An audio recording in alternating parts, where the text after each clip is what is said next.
What's up, guys? So today we're going to take a look at the Extreme Gammon 2 analysis of a 7-point match that I played against Vassil that I didn't do a recording of because I still have this 15-minute limit and I knew it would not be met. That time restriction would not be met, and I didn't want to tease you guys. So the way this went down is actually I played pretty horribly but rolled much better numbers and ended up winning the match. Let's go through some of the closer spots. And all very straightforward stuff here at the beginning. Let's just skip right to it. This is the first close spot. I apologize. We played this match, I think, 2 nights ago. I didn't do any videos yesterday. This is the move that I played. No, I'm sorry. Vassil's playing the red checkers, and I'm playing the white checkers, so I'm going kind of backwards, as what you might think. I'm going up and bearing off in this top right.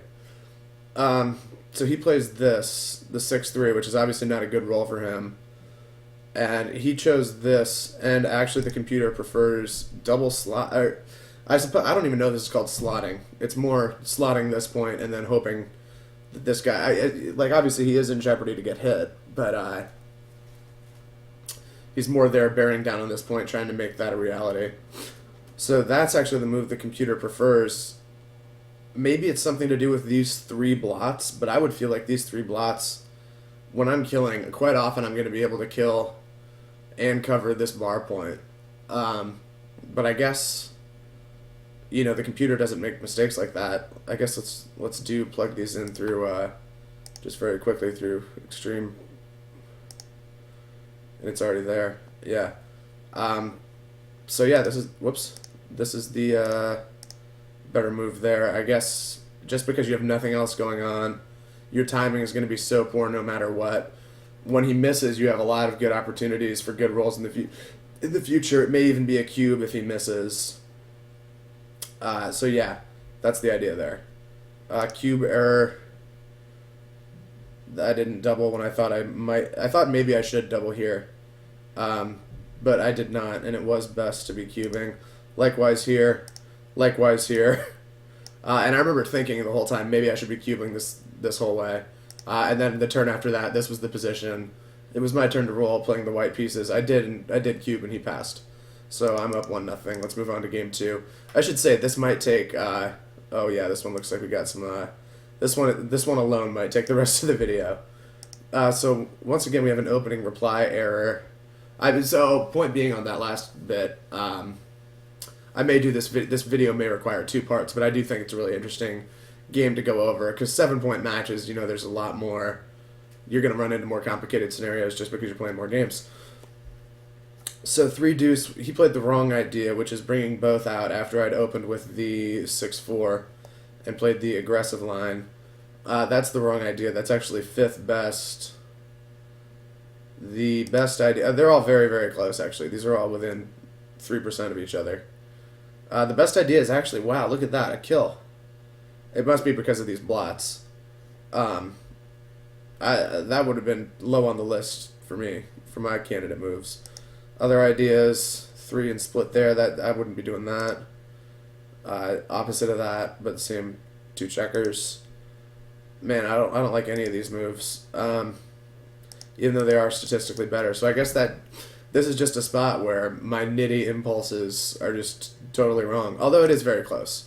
Like this one's a minus 2.66, and the 5th best is only a minus 3.00. So, there you go. Alright, we move on. This one's on me. This is a big blunder.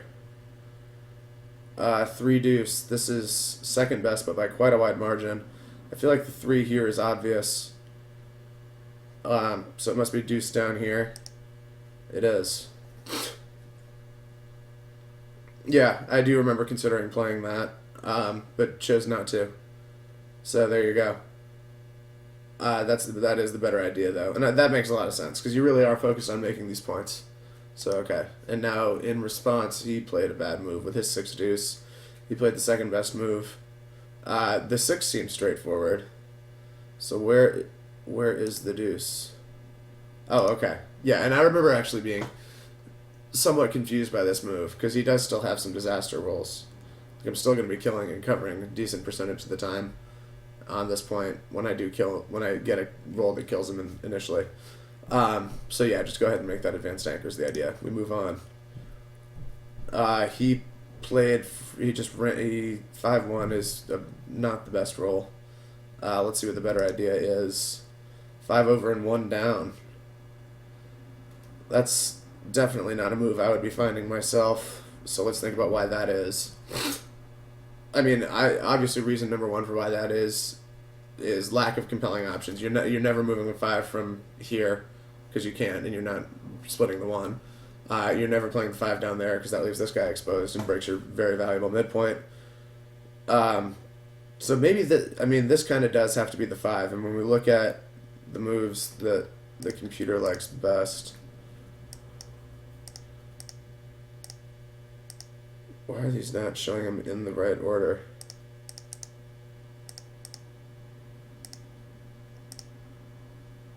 I think this may be showing things in the wrong order. Sorry about that.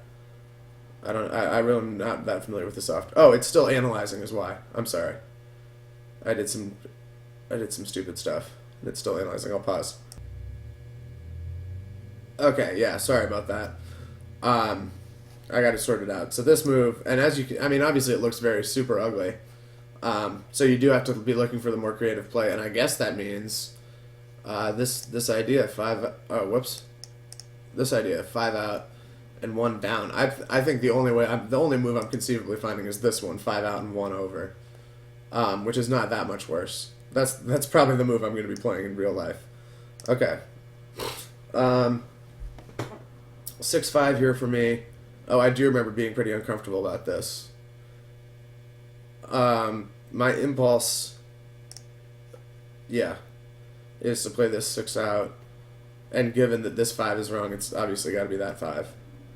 So I guess I found the only. I mean, they're actually very, very close. They're within 2% of each other. But yeah, I guess that's the better idea. Okay, try not to waste too much time on like marginal spots. That both moves are pretty logical. 6-1 I just ran. The better idea was to just run with this guy. So why is that?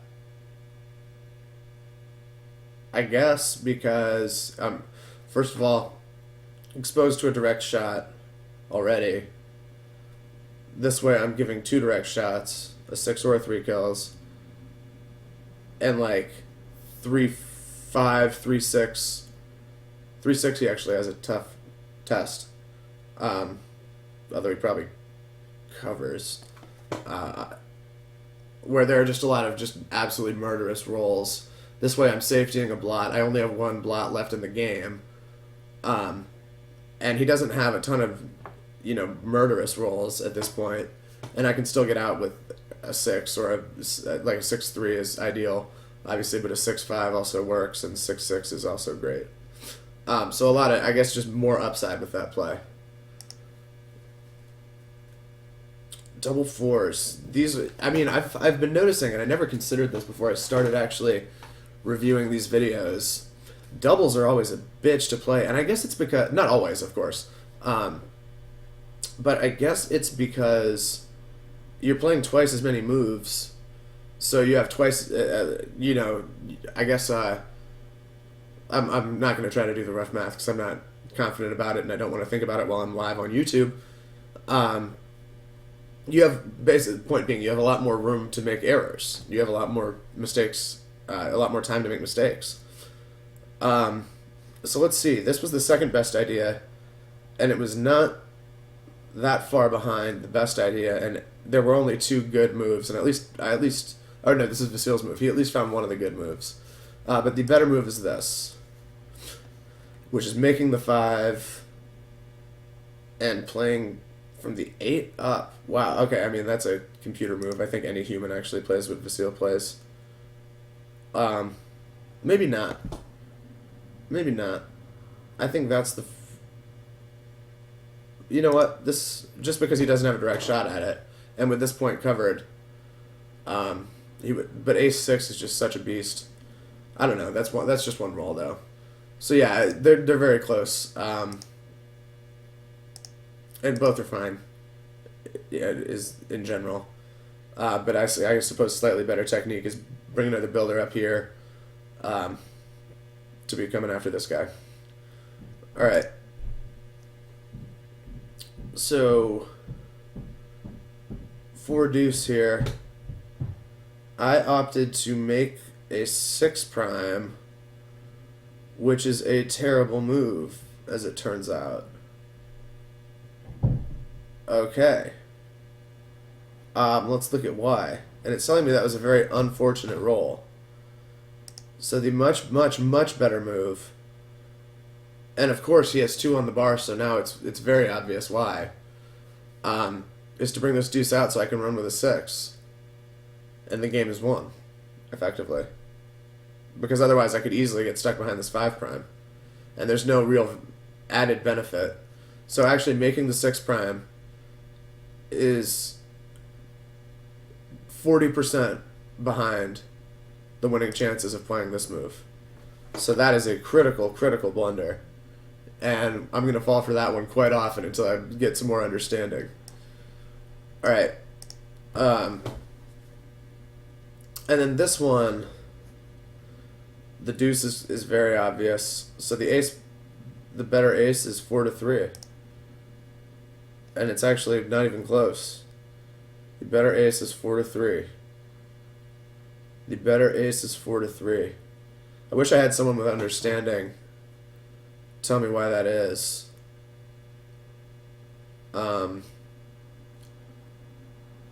Because it certainly seems to me like, hey, if I play this move, and then he fans, and then I roll a 6, then I'm in really good shape. Like I got him with 2 on the roof.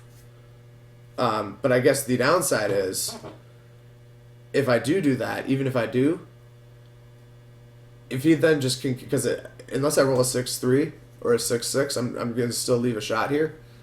And at that point, I'll only have 1 here, and if I don't immediately roll a deuce, I'm getting gammoned. So maybe that's why it's such a big difference, is when it goes poorly, it ends in disaster for me. So there you have it. This ace down is the call. Hope he rolls 2 big numbers. And then hope you can kill and cover, I suppose, is a good idea. Alright, that'll do it.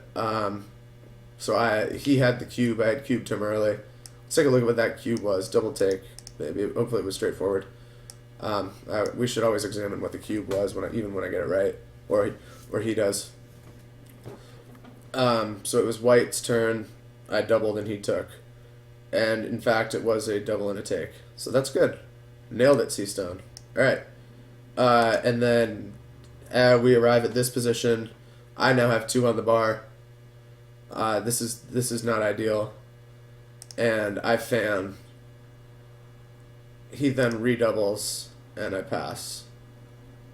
So his move ended up working out, even though he played the inferior move. Had to get that in at him. So I'm actually going to pause this video now, and hopefully we'll be able to fit the rest of the games in on part 2 of a video. Actually, why not run this the full 15 minutes just in case? So ignore that. Let's go on to the next game. So he's up 2-1 now. I'll try to get something in here. Let's take a look. These are very, very close.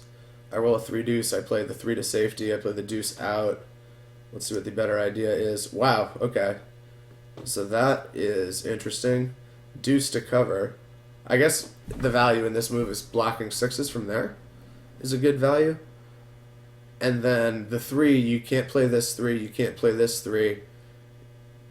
I guess rather than play this 3 down, it's this 3 here. Just because this point probably is going to do more things for you in general, and he has a lower percentage of hitting it by a wide margin. So there you go. That's some technique stuff. I chose to play this move because I wanted to be able to get out with 6s, but I guess this is the right idea. Because I think more to the point, this is the right idea, is making this point. Okay, now I am going to pause the video. Alright, stay tuned for part 2.